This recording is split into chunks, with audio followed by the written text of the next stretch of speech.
जिद्दां तुहाडी मस्जिद च वो तो उत्थों ही ला के ले आउणे। अगे साडा वजीर तलीम साहब पंजाब दा वे वो कह रहा सी मास्टर पखे चोरी कर लैंदे ने, मास्टर टूटियां चोरी कर लैंदे ने जी, मास्टर पखे ला के लै जांदे ने जी, मास्टर मसरती स्कूलों का माल लै जांदे ने।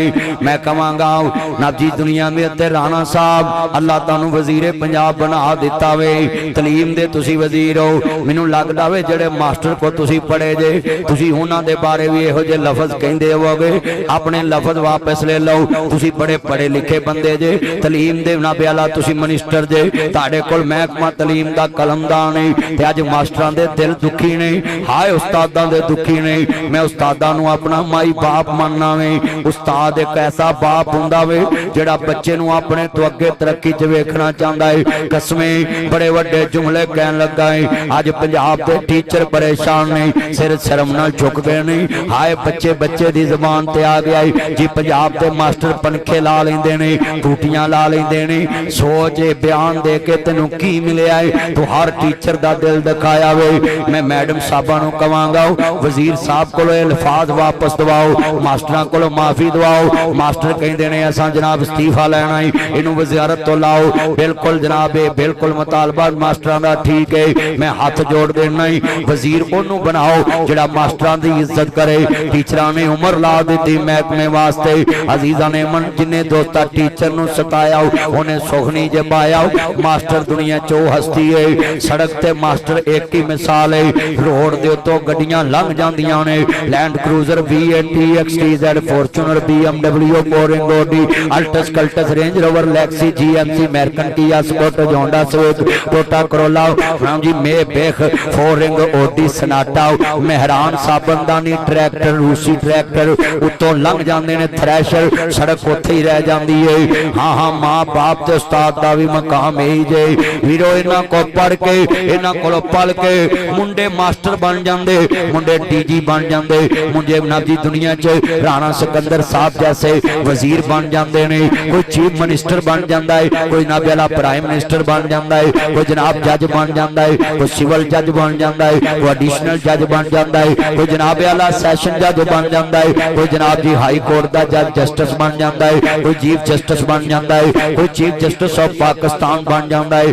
कोई जनाब फौजी हवालदार, कोई जनाब जी कैप्टन बन जाता है, कोई जनाब नियम में मेजर बन जाता है, कोई कर्नल कोई फुल कर्नल बन जाता है, कोई ब्रिगेडियर कोई जनाब जी मेजर जनरल बन जाता है, कोई जनरल कोई फुल जनरल, कोई चीफ ऑफ आर्मी स्टाफ, कोई फील्ड मार्शल बन जाता है। मास्टरां दे कोलों पढ़ के कोई जनाब CA चार्टर्ड अकाउंटेंट बन जाता है, कोई मास्टरां को पढ़ के CSS करके अब जी कोई PSP अफसर बन जाता है, कोई जनाब ब्यूरोक्रेसी में असिस्टेंट कमिश्नर बन जाता है, कोई जनाब डिप्टी कमिश्नर बन जाता है, कोई कमिश्नर बन जाता है, कोई जनाब सेक्रेटरी तलीम बन जाता है। मैं हाथ जोड़ूंगा सिकंदर साहब, अज मैनू इत्थे नबी रियाज साहब मिले, एओ साहब मिले, रो रहे सन कि मास्टरां दी तौहीन कर दी है। मैं इत्थे आया मैं कमोवां दे पिंड, नवां कमोवां दे पिंड, मैं आया सफदराबाद ते मैनू मास्टर साहब मिले, आंदे मौलवी जी की जीना में सारी उम्र कौम दे बच्चियां नू दित्ती ते कौम दे बच्चियां नू ए असां अपनी जिंदगी लाती,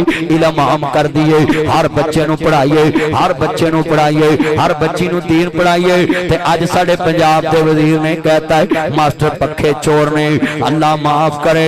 इत्थे हुकूमतां लुट के खा गईयां, फिर भी हाजी सनाउल्लाह, वजीर लुट के खा गए, फिर भी हाजी सनाउल्लाह, ते जनाब मास्टरां नू पखे ते टूटियां दा चोर बनाया है। रब्बा ए की नेरी भुल गई है, तेरी खलकत तेनू भुल गई है। असां मास्टरां सारेयां वेखीए, असां मखलूक सारेयां वेखीए, एक वजीर दे हथों महकमा तलीम दे हथों मास्टरां दी इज्जत रुल गई है। और दसो मास्टरां नू पखे चोर कहना ते टूटियां चोर कहना है किधर दी इंसानियत है। टीचर कौम दा सरमाया। आई सलूट यू सर जी, मैं अपने सर अनवर साहब को सलूट मारता हूँ। हम अपने सर शफीक मीना जी मदनी साहब चोहर टाउन में मदरसा इब्ने मसूद, हम अपने शेख को सलूट मारते हैं, हम अपने उस्तादों को सलूट मारते हैं। सुनिए सर गुलाम रसूल साहब, सर सईद साहब, सर मंचा साहब, सर गुलाम जिलानी साहब, हमारे जितने उस्ताद, अमीन संधू साहब, हम सबको सलूट मारते हैं। सर माधोदीन साहब, मानवी अब्दुल समाद साहब के वालिद सर माधोदीन साहब, सर मियां आसम मजीद साहब सेक्रेटरी तलीम रिटायर हुए, हम सलूट मारते हैं। सर निशान साहब को, सर हदायतुल्लाह साहब को, सर दुनिया में जितने आए हमारे सन, हाँ सर हसन साहब, चौधरी अब्दुल गफूर साहब को, चौधरी आशिक साहब को, चौधरी अताउल्लाह साहब को हम सलूट मारते हैं। जिन उस्तादों की बदौलत हम इस कुर्सी पे बैठे, इस मिंबर पे बैठे हैं, मैं सबसे मुतालबा करता हूँ, बोलो ये जितने बैठे हैं हम इस बयान की मजम्मत करते हैं, कल भी उस्तादों के साथ हैं। इनको हाथ खड़े कराओ, आज भी अपने उस्तादों के सारे बोलो, कल भी उस्तादों के साथ, आज भी उस्तादों के साथ हैं। और ये जनाब वजीर साहब को बयान वापस लेना चाहिए, क्योंकि हम तो सिर्फ इज्जत करने वाले लोग हैं। हाँ राणा बरादरान बड़े अच्छे लोग नहीं, मैंने यकीन है कि उस्तादा को माजरत कर लेंगे, माजरत करने वाला बंदा कदी गिरिया नहीं, अल्लाह इज्जत ही देंदा वे।